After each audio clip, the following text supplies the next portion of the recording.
هنعمل مع بعض صينية سمك بالبطاطس والخضار تجنن. يلا نسمي الله ونصلي على الرسول ويلا بينا بسرعة نشوفها اتعملت ازاي. اول حاجة هنبدأ بيها هي التتبيلة. هنحتاج راس توم تكون متوسطة، نزلت بيها في الكبة ونزلت عليها فلفلاية حمرا تكون حجمها وسط، وعصير ليمونة كبيرة، ومعلقتين كبار من الخل. التوابل بقى اللي استخدمتها هي ملح وفلفل اسود وكمون وكزبرة ناشفة وبهار سمك وبابريكا. ضربت الكلام الحلو ده مع بعضه كويس قوي. حسيت ان الكبه مش ماشيه، زودت يا دوب معلقتين كبار من الميه بس، حاجه بس تمشي معايا الخليط. رجعت ضربت تاني، ودلوقتي بقى معايا احلى تتبيله تنفع معاكي لاي نوع سمك. شايفين لونها وقوامها عامل ازاي؟ غير ريحتها يا جماعه كانت رهيبه. نقلتها في طبق وزودت عليها كزبره خضراء كنت مقطعاها صغير، طبعا كنت مقطعه منها الورق بس.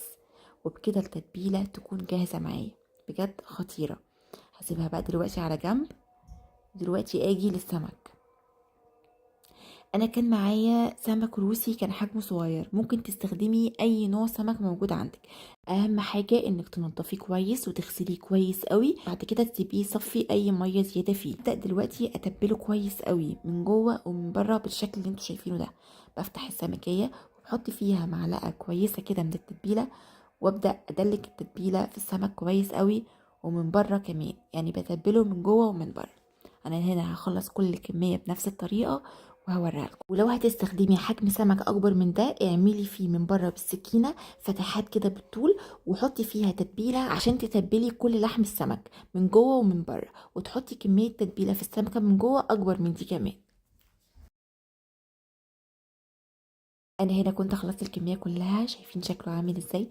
هسيبه دلوقتي على جنب. ودلوقتي جهزت الصينيه بتاعتي.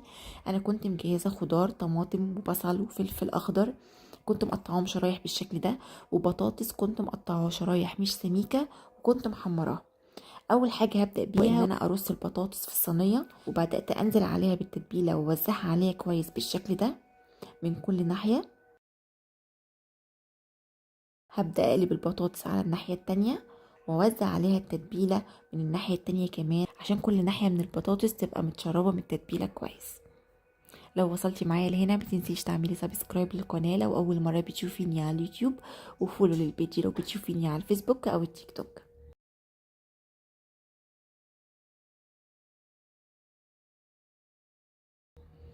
وبعد كده في بولة نزلت بالخضار، ونزلت عليه بباقي التتبيلة، كانت حوالي معايا معلقة كبيرة، وزودت برضو شوية من الكزبرة الخضراء، وطبعا كانت ورق بس.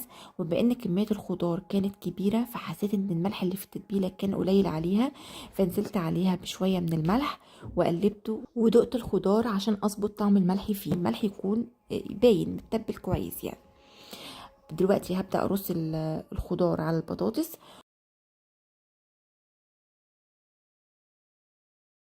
وبعد كده ابدأ ارص السمك على الخضار بالشكل اللي انتوا شايفينه ده.